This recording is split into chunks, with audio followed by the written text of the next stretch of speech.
እና በዛ የማለቅ ጉዳዩ ሰፊ ነው። ለምን ኢትዮጵያ ስፔሻል ኬዝ አላት፣ የተለየ ኬዝ አላት። በቻውቻው ነው ያለቀው ጉዳዩ እንጂ ህጋዊ ማዕቀፍን ተንተርሶ ያለቀ ጉዳይ አይደለም። ሳቦታጅ ነው የነበረው የሚለውን የዓለም ማህበረሰብ ስለሚያውቅ ተቀብለውናል። እንዴት ወደ ፍጻሜ ይመጣል? ሂደት ይጠይቃል።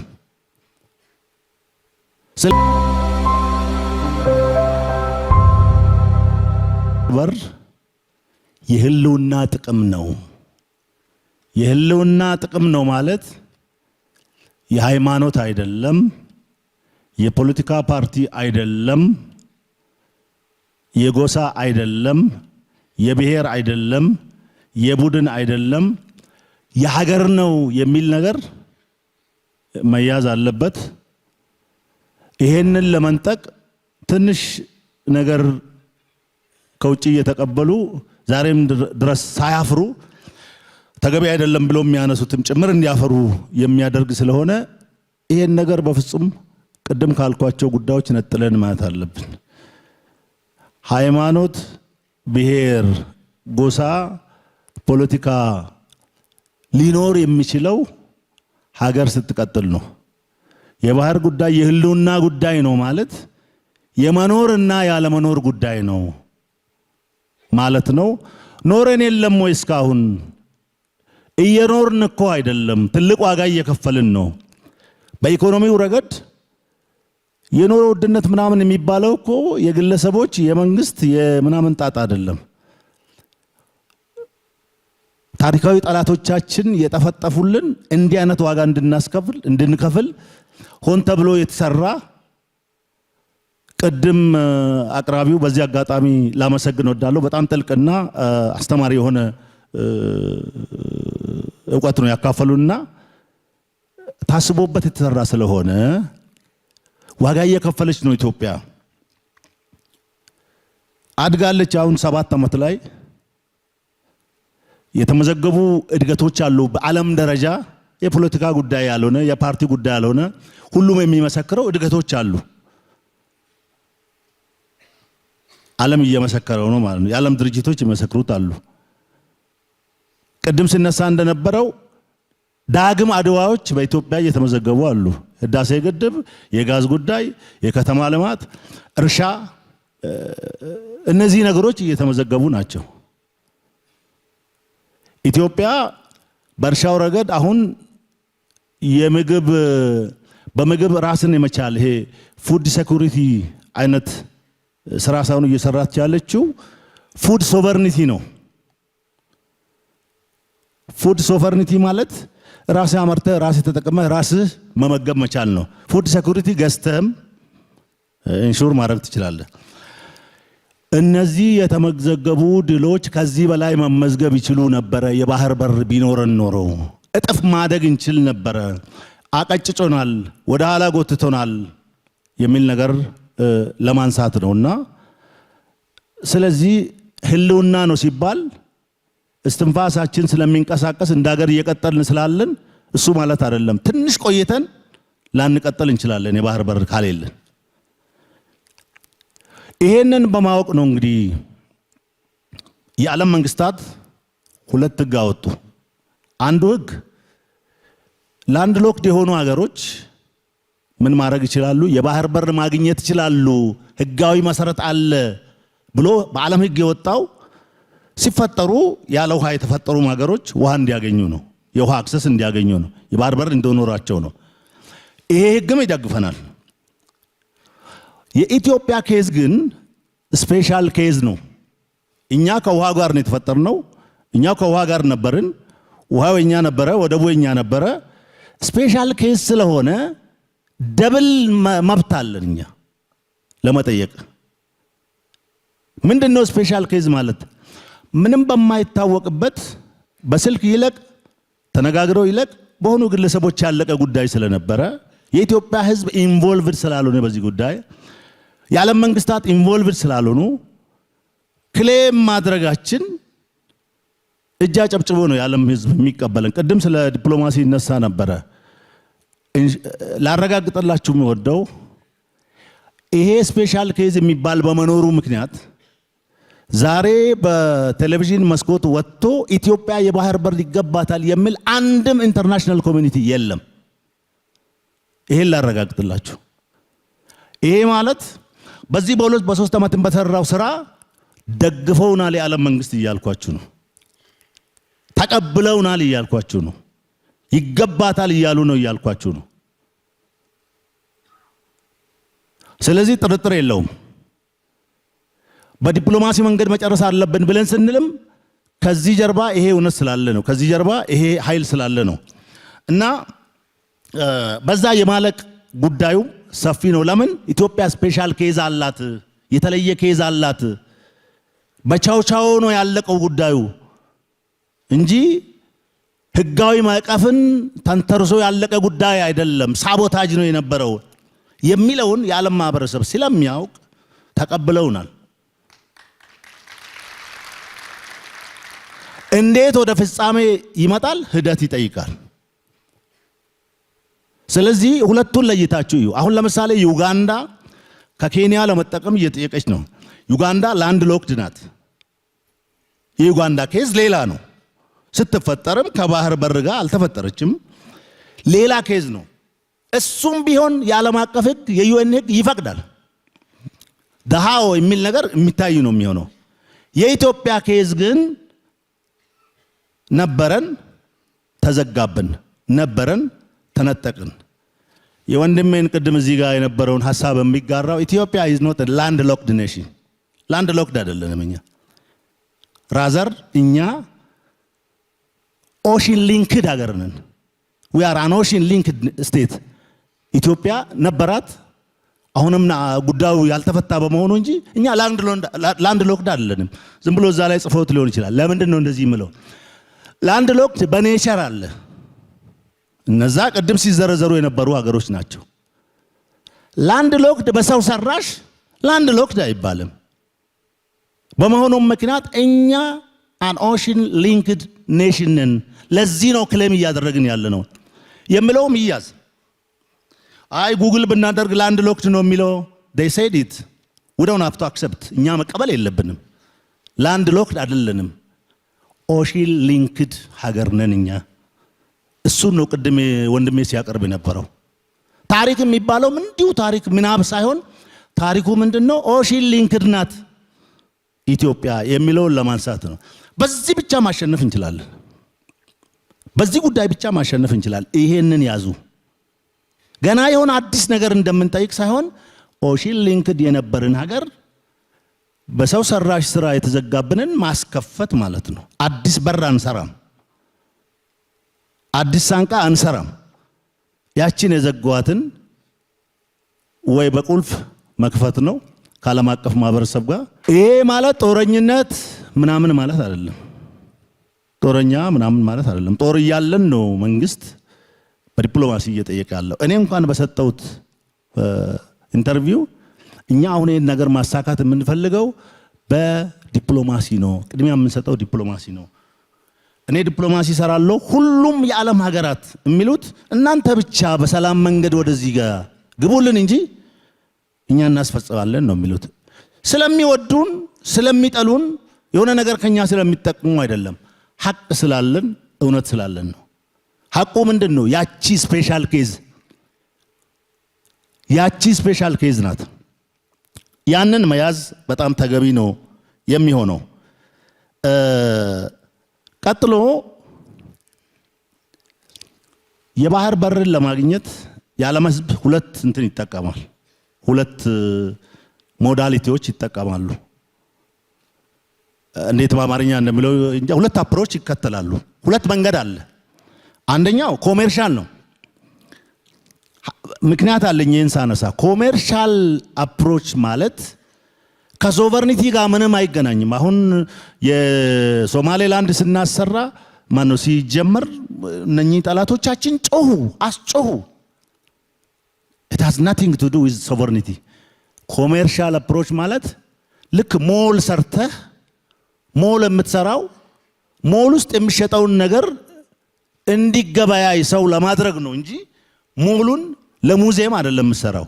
የሆነ ሀገርም አቅሙ ኖሮት ገንዘቡ ኖሮት አክሰሱ ኖሮት የባህር ወደብ ሲሰራ እንደ ሞል ነው እንደማለት ነው። ይሄ ትርክት ምናምን አይደለም፣ እውነት ነው። እንደ ሞል ነው። ምክንያቱም መጥቶ የሚገዙት መጥቶ የሚጠቀሙበት አካል ስላሉ ገንዘብ ለማግኘት ይሄን ይሰራሉ። ኢትዮጵያ ይሄኛውን ተውት፣ ይሄ ጓዳችን ያለውን ነገር ተውትና 3-4 ባህር በር ከዚህ በኋላ በኮሜርሻል ሞዳሊቲ ብንፈልግ ይመጥነናል። we are a big nation፣ ትልቅ ኔሽን ነን እኛ። እሱም አለ ልላችሁ ነው። አሁን እዚህ ቲክቶክ ላይ በሚባለውና ይሄ ታሪካዊ ጠላቶቻችን ለባንዳዎቻችን እየሰጡ በሚነገር ትርክት መሸበብ የለብንም። ይቻላል ነው፣ እሱ ራሱ ይቻላል። እሱ ራሱ ኢንተርናሽናሊ አክሰፕተብል ነው፣ በህግ አንፃር አክሰፕተብል ነው ኮሜርሻል አፕሮች።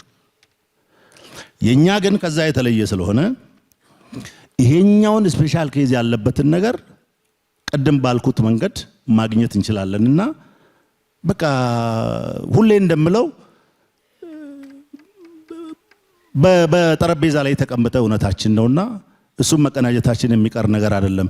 ይሄን በቦልድነስ እንናገራለን። አሁን ድሮ በጓዳ የነበረውን አሁን በግልጽ እንናገራለን። ምክንያቱም we do have special case የሚለውን ያዙ። ስፔሻል ኬዝ የሚባለው ቅድም ስትሉ የነበሩት ጉዳዮች ናቸው። እዛ ነበርን፣ እዛ ህይወት ገብረናል፣ እዛ መስዋዕትነት ከፍለናል፣ ጠብቀናል። ስንወለድ ነው ያየነው እንጂ ከትውልድ በኋላ የመጣ የባህር በር አይደለም የሚለውን ነገር መያዝ አለብን ማለት ነው። ምሳሌ አለው ወይ ዓለም ላይ? ሁለት ሀገር ላንሳ። ከአፍሪካ ሞሮኮን ላንሳ። ሞሮኮ ለነ ዌስተርን ሰሃራ አካባቢ ላሉ ሀገሮች እንደዚህ ጎረቤታቸው ላሉ ሀገሮች በነፃ የባህር በር ሰጥታለች። ይሄን ለመድረክ ፍጆታ ሳይሆን እዚሁ ሞሮኮ ኤምባሲ መጠየቅ ትችላላችሁ። በነፃ እኮ ምንም ሳያስከፍሉ በነፃ ለጎረቤቶቻቸው ሞሮኮ የባህር በር ሰጥታለች። ይሄ ታሪክ ሳይሆን አሁን በስራ ላይ ያለ ነገር ነው። የኛ ጉዳይ የመቀኝነት ጉዳይ ካልሆነ በስተቀር እንደ ሞሮኮ አይነት ልብ ስለሌላቸው ካልሆነ በስተቀር እንኳን በሰጥቶ መቀበል ህግ ነፃም ይገባን ነበር ነው።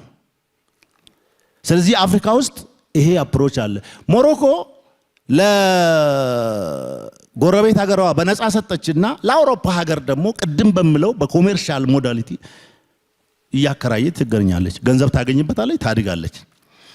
ከዚህ ምንድነው የምናየው? ኢትዮጵያ የባህር በር ቢኖራት በደንብ በድፍረት መናገር ፈልጋለሁ። ይሄንን ከኛ በላይ ወይንም ከኛ እኩል መጠቀም የሚችሉት አሁን ባህር በር አይገባችሁም የሚሉት የጎረቤቶቻችን ቡድኖችና ግለሰቦች ናቸው። ስለዚህ ከኛ እኩል ወይም ከኛ በላይ መጠቀም ይችላሉ የባህር በሩን ብንጠቀም። ባንጠቀመው ግን አሰብ የሚባለው ወደብ ራሱ ሲሰራ ዲዛይንድ ሲሆን the way it has to only serve Ethiopia ወይም ደግሞ አፋርን ጀምሮ ወደዚህ ያለውን ሀገር ወይም ደግሞ አቅጣጫ ብቻ ሰርቭ እንዲያደርግ ተብሎ ስለተሰራ በዛ በኩል ግመልም አይደርስበትም። አንዳንዶች አሁን የግመል ውሃ መጠጫ ይባላል እንጂ በጀርባው በኩል አሰብ ወደብ በጀርባው በኩል ግመልም አያገኘው። ምንም ሊሆን አይችልም። እንዲሁ መበስበስ ካልሆነ በስተቀር ምንም ሊሆን አይችልም። ይሄንንም ያዙ። ይሄ ራሱ በዓለም አቀፍ አንድ መከራከራችን ነው። ጀርባውን ገልብጦ ነው ያለው። በዛ በኩል ምንም ሊሆን አይችልም። ሲሰራ ራሱ ከአፋር ጀምሮ ወደዚህ ያለው ህዝብ እንዲጠቀም ጀምሮ የተሰራ ነው። አሁን እኛ ባንጠቀም እንዲሁ ይበሰብሳል እንጂ ምቀኛ የምንለውም ለዚህ ነው። እንዲሁ ይበሰብሳል እንጂ ምንም ሊሆን አይችልም። ስለዚህ አንዱ መከራከራችን ይሄ ነው የምለው። የመጀመሪያው መከራከራችን ስፔሻል ኬዝ አለው። እኛ ላንድ ሎክድ አይደለንም። እንደገና የምንጠይቀው ነገር የለም። የነበረንን ነገር ነው እናንተ የቆለፋችሁትን ክፈቱ እያልን ያለ ነው የሚል ስለሆነ ይሄንን ዓለም በሙሉ በጆሮውን ሰጥቶ ነው የሚቀበለን። ሁለተኛ ጉዳያችን ደግሞ የምንጠይቀው የባህር በር እኮ አንዳንዶቹ በዛ በኩል ምንም ሊሆኑ የማይችሉ ናቸው። አፋቸውን ከፍቶ ከዚህ በኋላ ያለውን ህዝብ ሰርቭ ሊያደርጉ የተቀመጡ ስለሆኑ ከኛ በላይ እነሱ ይጠቀማሉ የምንለውን ነገር የምናነሳው በዚህ ምክንያት ነው። በሌላ በኩል እንደ ዓለም ተመክሮ ሎዋስ የምትባል ሀገር ማንሳት ይቻላል። ቪየትናም ጋር ነው ያለችው። ላኦስ እሷን ማንሳት ይቻላል። ላኦስ አሁን ላንድ ሎክድ ናት። ቪየትናም ጋር ተነጋገሩ። ቪየትናም የሆነ ፓርቱን ከላኦስ ወሰደ። ላኦስ ደግሞ በጣም በሚገርም ሁኔታ የባህር በር በትውስት ሳይሆን በኮሜርሻል ሞዳሊቲ ሳይሆን በአባትነት በባለቤትነት እየተጠቀመች ነው የሚገኘው።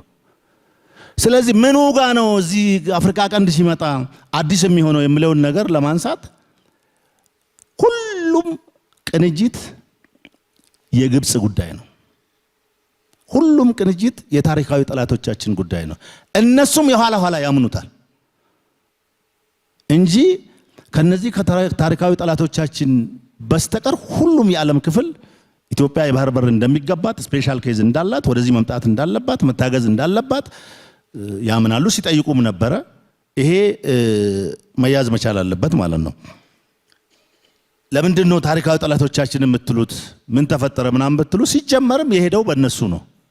ሲሄድም ውጊያ በመካከላችን እንዲቀሰቀስ የሆነ ሩት ኮዝ ሰጥተው እንድንፋጅ ይሄ ነገር እንዲቀነስ እንዲጸነስም ያደረጉት እነሱ ናቸው። አሁንም አገር ቤት በቡድን በፖለቲካ ስም የማይሆን ነገር የማይሆን ትርክት ይዘን የምንፋጀው በምን ጉዳይ ነው? እነሱ በተነሰቱት ጉዳይ ነው። ምክንያቱም እንዲህ ካላደረጉ በስተቀር ኮንቬንሽናሊ በመደበኛ ጦርነት ስለማይመጡ እንዲህ አድርገው ኢትዮጵያን ደካማ ቀና የማትል ክብር የሌላት ቶሎ እንዳታድግ ወደ ኋላ እንድትቀር ሌሎች ግድቦችን እንዳታስብ ለማድረግ ነው የሚሰሩት። የኢትዮጵያ ሕዝብ ግን ጠንካራ ነው። የኢትዮጵያ መንግስት ጠንካራ ነው። እነሱ ስለዚህ ጉዳይ ሲያስቡ አሁን የዘንድሮን የአድዋ በዓል ስናከብር ብዙ አድዋዎችን ማክበር ችለናል። አንዱ አድዋችን ህዳሴ ግድብ ነው። ሌላው አድዋ ቅድም ወንድሜ ሲያነሱት የነበሩት የእንትናችን ጉዳይ ነው፣ የጋዝ ጉዳይ ነው። ሌላው አድዋ የኢትዮጵያ ከተሞች ልማት ነው። ሌላው አድዋ የግብርና ልማታችን ነው። ቅድም ስል እንደነበረው ፉድ ሴኩሪቲ ኢንሹር ለማድረግ ሳይሆን ፉድ ሶቨርኒቲ የምግብ ሉዓላዊነት ለማረጋገጥ እየሰራ ነው። ይሄንንም ያዙ።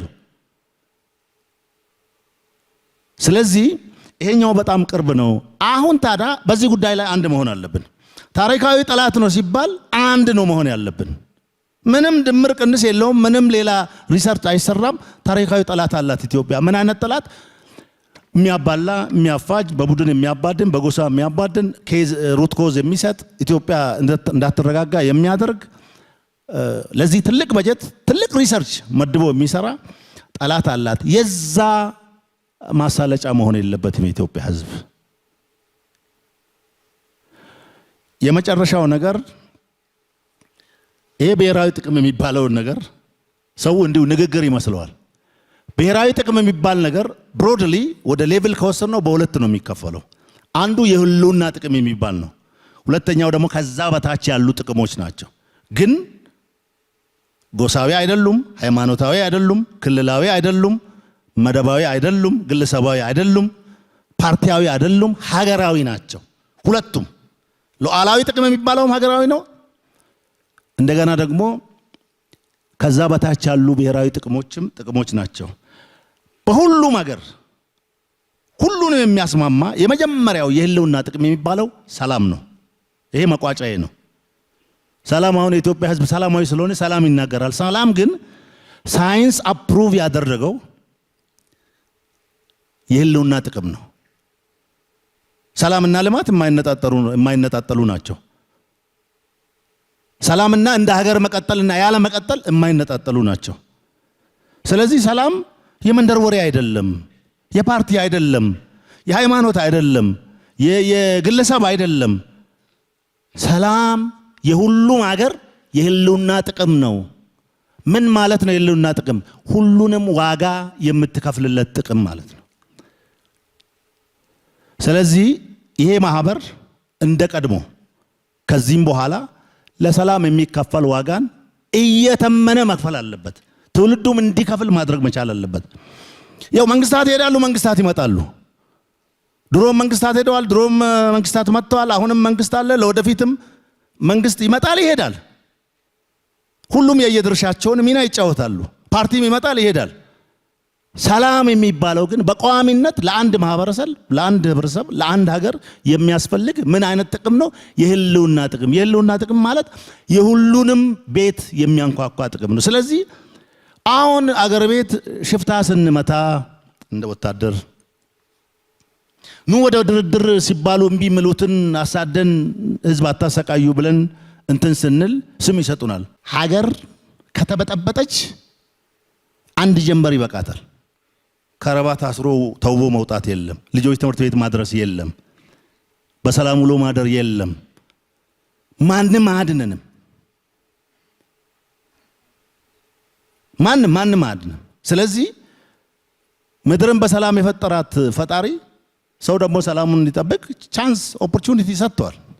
እንደየ እምነታችሁ ለዛ ሁሉም ዜጋ ዋጋ መክፈል አለበት። ሰላም የመከላከያ ብቻ አይደለም። ሰላም የአገር የሚያስተዳድር የፖለቲካ ፓርቲ ጉዳይ ብቻ አይደለም። ሰላም አገሪቷን እየመራ ያለው ጠቅላይ ሚኒስትር ጉዳይ ብቻ አይደለም። ሰላም ደግሞ የውጭ ጠላት ምናምን አይደለም። ሁለት አይነት አፕሮች አሉ። ቅድም ብያለሁ። ወይ መጥቶ በኮንቬንሽናል ወይ በመደበኛ ይዋጋሃል፣ ወይ ደግሞ ውስጥ እንድትከፋፈል፣ እንድትባላ፣ እንድትጋጭ ስም ሰጥቶ አሁን ጥሩ ስም ነው የሚሰጡት። በየብሔሩ ጥሩ ስም ይሰጣሉ። ጥሩ ሩት ኮዝ ይሰጣሉ። እዛ በኋላ እንባላለን። እንዲህ ያደረጉ ኢትዮጵያን ያዘግሟታል ማለት ነው። ስለዚህ ውጡ፣ ከኦሮ አማራ ጫወታ ምናምን እንውጣ። እኛ ሰራዊት እንደዚህ ብለን እንላችሁ እንፈልጋለን። ይሄን አጋጣሚ ተጠቅመን ከብሔር ጫወታ እንውጣ። ሀገር የምትባል ያውለ የእንጀራ ሀገር ሁሉም አለ። አሁን ውጪ ቁጭ ብሎ ኢትዮጵያ እንደዚህ ናት ምናምን የሚል ሁሉ የእንጀራ ሀገር ሁለት ሶስትም አለው። እናት ሀገር አንድ ናት። አንድ እናት ሀገር ነው ያለችው። የት በዓለም ላይ ለሁሉም ሰው አንድ እናት ሀገር ነው ያለው።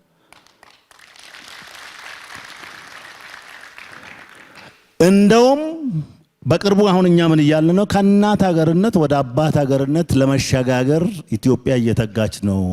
ምንድነው በሁለቱ መካከል ትራንዚሽን ይኖራል። የሆነ ሀገርም እኮ አባት ሀገር ምናምን ብሎ ስል ራሱን ሰይሞ እንጂ ከፈጣሪ አንተ አባት ነህ አንተ እናት ነህ ተብሎ አልተሰጠም። ኢትዮጵያ ግን ትልቅ ናት። ኢትዮጵያ ግን ወሳኝ ሀገር ናት በዚህ በአፍሪካ ቀንድ። ኢትዮጵያ ግን ታሪካዊ ናት። ኢትዮጵያ ግን ጥንታዊ ናት። ኢትዮጵያ ግን ፊውቸሪቲ ያላት ዓለም ራሱ በዚህ ቀጠና የሚመካባት ሀገር ናት። እና የአባትነት ጉዳይ የሚገባት ጉዳይ ነው። እሱ አሁን ቶሎ ስለማይገባን ወደዛ አልገባም። ግን እስኪ በእንጀራ ሀገሩ እና በእናት ሀገር መካከል ያለው ልዩነት ይዘን እንጀራ ሀገር ቁጭ ብለው ኢትዮጵያን የሚያፋጁትን መስማት የለብንም የሚለውን ነገር መያዝ ይጠበቅብናል። የመጨረሻው ቅድም ስል እንደነበርኩት ከዲፕሎማሲው አንፃር መቋጫ ላይ እየደረሰ ስላለ ያው ይሄን በግልጽ ማውራት አስፈላጊ ስለሆነ አንድም ሀገር ሆን ብዬ ነው የደገምኩት። አንድም ሀገር ከስትራቴጂክ ጠላቶቻችንና እነሱ ስር ውል ከሚሉ ከእፉኝት ልጆች ካልሆነ በስተቀር ኢትዮጵያ የባህር በር አይገባትም ብሎ የሚናገር ዓለም ላይ አሁን የለም። እንዴት ታውቀዋለህ? በመከላከያኛ ዲፕሎማሲ እንሰራለን፣ በደንብ እንሰራለን። ከውጭ ጉዳይ ጋርም ደግሞ በመተሳሰር እንሰራለን፣ እንናበባለን። አሁን የለም፣ ብቻችን ነገር ጠብቁልን ነው የሚሉት። ስለዚህ ዝም ብሎ አየር ላይ የተበተነ ሐሳብ አይደለም በክቡር ጠቅላይ ሚኒስትራችን ልብ የተቀመጠውና አሁን ከኢትዮጵያዊ አጀንዳነት ወደ ዓለም አቀፍ አጀንዳነት የተሻገረው ጉዳይ ዝም ብሎ በአየር ላይ የተበተነ አይደለምና ይሄን ሐሳብ ሰንቀን ይሄን ሐሳብ ይዘን ዓለም ከኛ ጋራ ነው ብለን ይሄ ዓለም እውነቱን ገዝቶታል ብለን እኛ የሀገር ቤት አሳይመንታችንን በደንብ እንጨርስ ብለን የሀገር ቤት አሳይመንቶቻችን ደግሞ የሚሰጡን በጠላቶቻችን ነው ብለን